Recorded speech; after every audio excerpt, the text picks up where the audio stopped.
I'm sure it is somewhere. I'm sure it will be soon. That's well, it's gonna. I'm sorry. You're in bed. It's gonna. It already has a couple times already. I have to drive from Madrid, so. Oh, gotcha. Would rather not. You guys get less generally than we get, correct? Because Yeah. you're lower, warmer. Yeah. Yeah. I don't like having to drive all the way over here. Well, I think both you and Tyler can be happy though, because I'm sure Tyler wants to snow up in the mountains, Probably. not necessarily on the streets. So I think we could probably live together, do rainy here but snowy up there, which is probably what I think most people would want anyway. Although it is nice waking up in the morning and having 3 feet of snow outside your window, and especially when you have a 7-year-old, just tear it out into it. But that was great. Last winter was the strangest statistical winter. I made you guys do a quiz on it last class. It raised the average snowfall per day by something like 1/10 of an inch. 1 year, over 100 years, raised it 1/10 of an inch because we got so much snow on that one day. Remember that day? February, whatever it was. 2.5 feet of snow at my house. It was crazy. Absolutely insane. But that was it, like in town for the entire winter. Like I think it snowed then the 3 inches total for the rest of the winter in town, except for that one day. And then it rained right after. Oh, did it? Way. Oh, I don't remember that. I just remember Max just being buried up to his hat outside. Totally killer. Yeah. It was good enough to give my shoulder that I had just tweaked a week before a good workout shoveling. So, anyway. So it's coming. I apologize. It's coming though, Gabe. So, speaking of coming, let's look at what's coming down the pike as far as what's due. This week I've got a couple quizzes up, maybe 2 or 3, I forget how many. One's on T intervals. I lied, 2 are on T intervals. And there's a third, I think. There are 3. There are 3, yeah.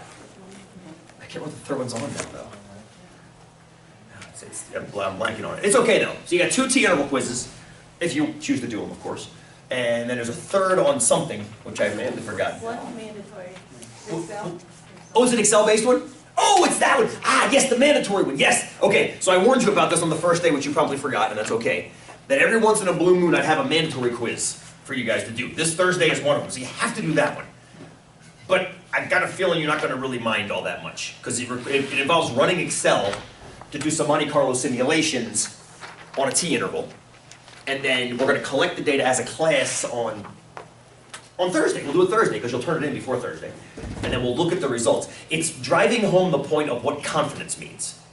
I think we understand now how to say, I'm 95% confident, I'm 99% confident, I'm can't be 100%, but I'm 99% confident. So what this is driving home, what this quiz is driving home is, what does that 95% mean again? And the best way to see it, I found, I used to draw pictures, and the pictures work okay.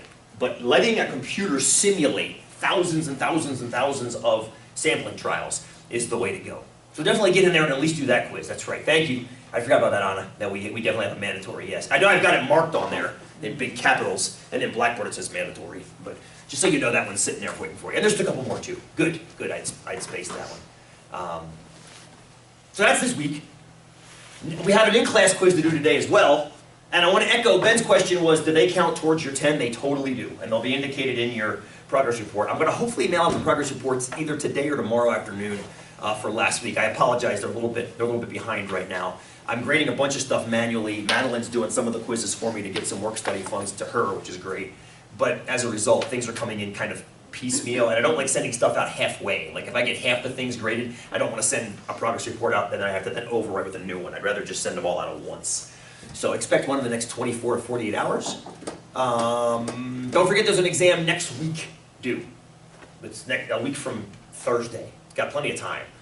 Just don't wait till Wednesday night to start it, because it is. It's been posted for like a week and a half. I sent you guys. It's okay. I sent you.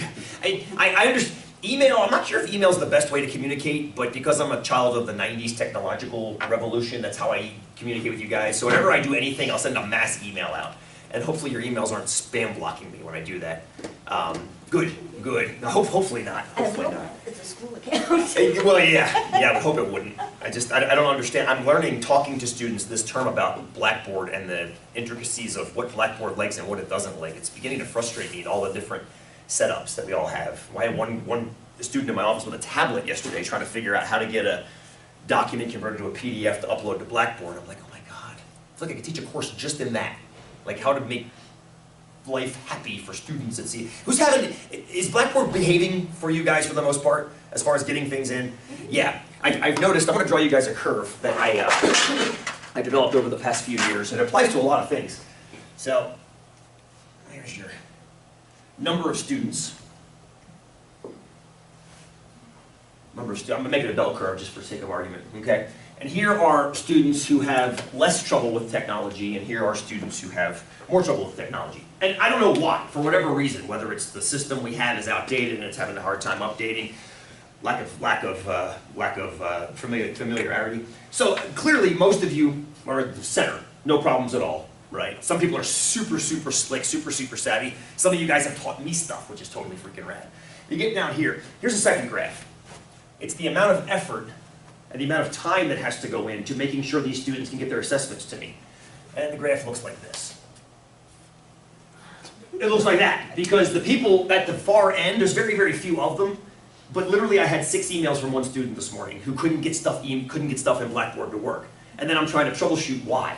Like, from sometimes hundreds of miles away, these people that are working distance-wise.